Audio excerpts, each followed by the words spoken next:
Welcome students, concepts of physics में आपका स्वागत है। आज 25 अप्रैल है और आज का हमारा टॉपिक है गॉस थ्योरम।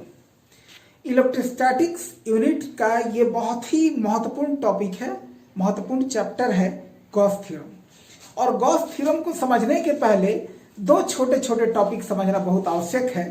एक तो एरिया वेक्टर जो मैथमेटिक्स से संबंध रखता है, एरिया वेक्टर क्या होता है ये आपको समझना होगा। और दूसरा चीज इलेक्ट्रिक फ्लक्स किसे कहते हैं ये समझना होगा। तो पहले मैं आपको बता दूं, जैसे मान लीजिए कोई एक प्लेन लेमिना हो। प्लेन लेमिना कहने का मतलब जैसे मान लीजिए कोई हार्डबोर्ड है, तो इसका जो सरफेस है, इस सरफेस से 90 डिग्री पर एक वेक्टर बनाइए। इसको हम लोग कहते हैं area vector of this surface area.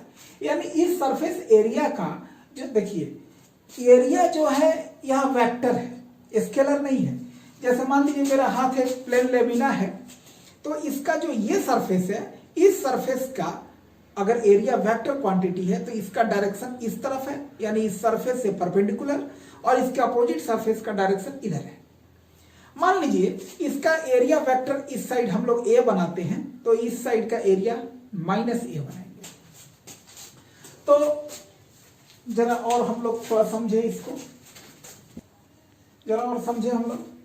जैसे मान लीजिए जो एरिया हमने बनाया था उसको एक लाइन के रूप में बना रहे हैं। मान लीजिए कोई ऐसा एरिया है, इसका एरिया का मैग्नीट्यूड ए है, एरिया का मैग्नीट्यूड ए है।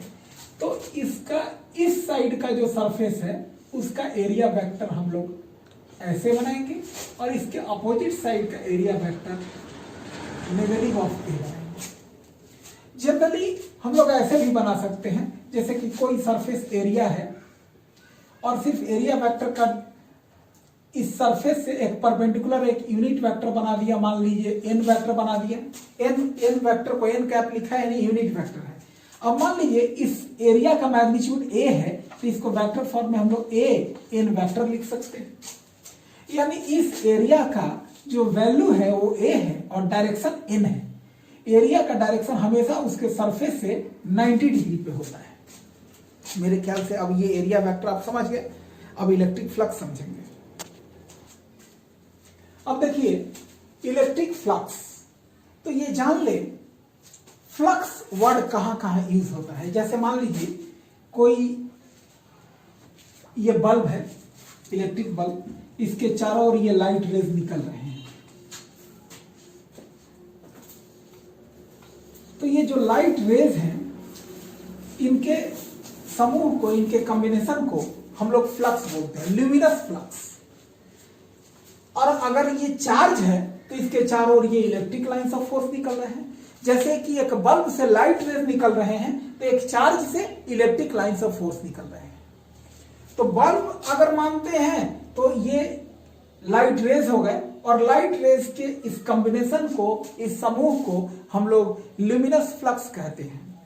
उसी प्रकार अगर ये चार्ज है और ये इलेक्ट्रिक लाइंस ऑफ फोर्स निकल रहे हैं, तो इस इलेक्ट्रिक लाइंस ऑफ फोर्स के समूह कॉम्बिनेशन को हम लोग बोलेंगे इलेक्ट्रिक फ्लक्स। यानी इलेक्ट्रिक लाइंस ऑफ फोर्स का जो समूह है उसी को हम लोग इलेक्ट्रिक फ्लक्स कहते हैं। ये समझने के लिए हमने आपको बताया। वैसे डेफिनेशन क्या है वो देखिए, electric flux through a surface held inside an electric field represents the total number of electric lines of force crossing the surface in a direction normal to the surface. अब देखिए, जैसे देखिए मान लीजिए कि ये कोई सरफेस है और ये इलेक्ट्रिक लाइंस ऑफ फोर्स गुजर रहे हैं। तो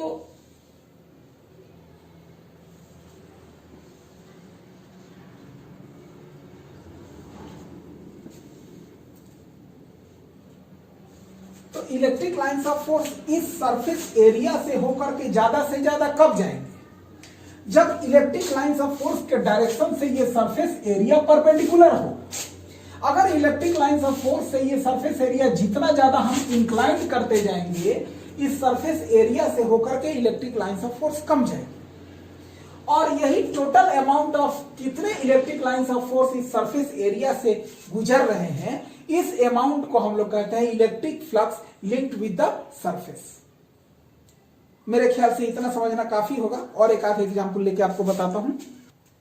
अब देखिए, मान लीजिए कि ये मेरा हाथ, देखिए जैसे ये कोई सरफेस एरिया है और ये इलेक्ट्रिक लाइंस ऑफ फोर्स है।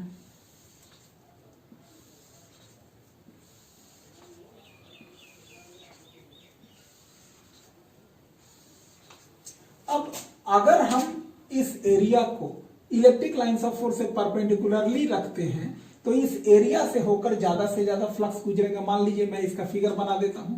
ये रहा मेरा हाथ जो एरिया है। अगर ये इलेक्ट्रिक लाइंस ऑफ फोर्स से परपेंडिकुलर है तो ज्यादा से ज्यादा फ्लक्स गुजरेंगे। और अगर इसी को हम लोग इंक्लाइन कर दें, मान लीजिए कि इसको हम ऐसे कर दें, देखिए वही सरफेस एरिया है लेकिन इंक्लाइन हो गया, तो अब इससे कम ही फ्लक्स गुजर रहे हैं। यानी कि इस सरफेस से लिंक्ड एरिया कब ज्यादा है, जब ये surface electric lines of force से कितना एंगल बना रहा है, 90 डिग्री। अब मान लीजिए कि कोई ये एक सरफेस मैंने बना दिया और इस सरफेस से ये निकलने वाला इलेक्ट्रिक लाइंस ऑफ फोर्स है E। इलेक्ट्रिक फील्ड का डायरेक्शन मैंने बना दिया, यानी कि जितने इलेक्ट्रिक लाइंस ऑफ फोर्स निकल रहे हैं इसी इलेक्ट्रिक फील्ड वेक्टर से पैरेलल निकल रहे हैं। और इस सरफेस का एरिया वेक्टर ये हो गया, मान लीजिए n का।